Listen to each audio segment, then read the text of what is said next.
আপনার ছেলে মেয়েকে যদি নিজ পায়ে দাঁড় করাতে চান কষ্ট করে তারা বড় হোক, কিছু শিখুক, দেখুক, জীবনে কিছু একটা হোক, তাহলে সামর্থ্য অনুযায়ী চেষ্টা করবেন তাদেরকে শহরে লেখাপড়া করানোর, শহরে থাকার। যারা চিন্তা ভাবনা করেন গ্রামে থাকলে গোয়াল ভরা গরু আর পুকুর ভরা মাছ খেয়ে ছেলেমেয়েরা নির্মল পরিবেশে বড় হতে পারবে, গ্রামে সহজ সরল মানুষজন থাকে, এখানে থাকলে অনেক কিছু শিখতে পারবে, শহরে থাকে চোর বাটপার, ছেলে মেয়ে বুকে যাবে, তারাই ভীষণ সরল। কার মেয়ের বিয়ে হলো না, কার মেয়ে চলে গেল, কার মেয়ের বিয়েতে কতশো লোক খাওয়ালো, কেমন হলো না হলো, শ্রাদ্ধে কতজন আসলো না আসলো, এগুলো নিয়ে গল্প গুজব, পরনিন্দা পরচর্চাতেই তারা সর্বদা ব্যস্ত।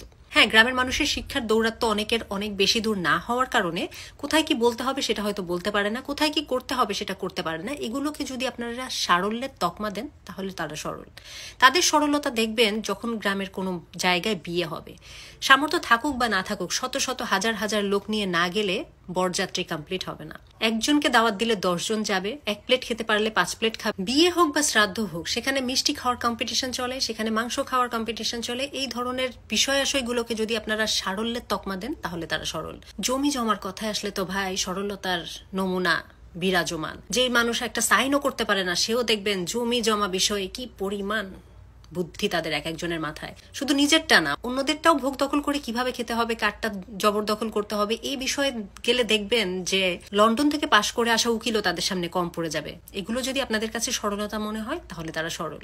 এই শহরের মানুষজন উশৃঙ্খল, শহরের ছেলে মেয়েরা উশৃঙ্খল। এখন আপনারা ফেসবুকের মাধ্যমে দেখবেন যে গ্রামের প্রতিটা মেয়ের কয়টা করে ফেসবুক থাকে, এবং তারা টেকনোলজিক্যালি যে পরিমাণ এগিয়ে গেছে সেটা শহরের অনেক মানুষও তাদের সামনে গেলে আইডির লোকজন হিমশিম খাবে যে এই মানুষ এই সব কিভাবে জানে। ডিজিটালাইজেশনের আরেকটা ভয়ঙ্কর দিক হচ্ছে গ্রামে বসেই মুঠোফোনের দরুন মানুষ যখন অনেক চাকচিক্যপূর্ণ জীবনযাপন দেখে, তারা তখন এক লাফেই গাছে চড়তে চায়। এই যে সোশ্যাল মিডিয়া চক্করে পড়ে বিভিন্ন ধরনের ওই যে তারা সিন্ড্রেলা সিনড্রোমে ভোগে, তাদের ভিতরে এক ধরনের ফ্যাসিনেশন কাজ করে যে এরকম হতে হবে, ওরকম হতে হবে, এমন ড্রেস পরতে হবে, কিন্তু আসলে তার সামর্থ্য নাই, তার পরিবেশ নাই। তখন কি করে, কোনোভাবে যদি তারা শহরের কোনোভাবে কানেকশনে আসতে পারে, এই ধরনের ছেলেমেয়েরা অনেক ক্ষেত্রেই বকে যাওয়ার সম্ভাবনা থাকে। এভাবেই অনেক বোরখা পড়া সহজ সরল মেয়েরা পরবর্তীতে হয়ে যায় ক্যান্ডি গার্ল। এগুলোকে যদি আপনারা সহজ সরল বলেন তাহলে তারা সহজ সরল।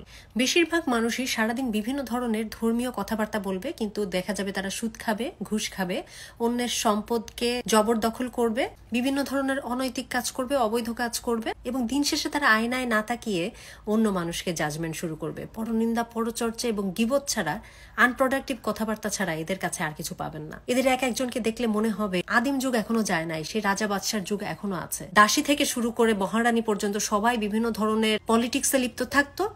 এই মানুষগুলো সবসময় এই ধরনের পলিটিক্সে লিপ্ত থাকে না। আমি বলছি না যে শহরে যারা থাকে সবাই ফেরেস্তা, সবাই 100% ভালো হয়, নিজের পায়ে দাঁড়ায়, তা না, কিন্তু সম্ভাবনাটা বেশি। নিজ সামর্থ্য অনুযায়ী যেভাবে পারা যায় শহরে রেখে ছেলেমেয়েদেরকে লেখাপড়া করাটা বুদ্ধিমানের কাজ। কারণ এতে শুধু লেখাপড়া হয় না, এতে আসলে প্র্যাকটিক্যাল লাইফটার সাথে তাদের পরিচয় হয়। ভুল করে হোক, ঠেকে হোক, দেখে হোক, যে করে হোক, শেখার সুযোগটা এখানে বেশি থাকে।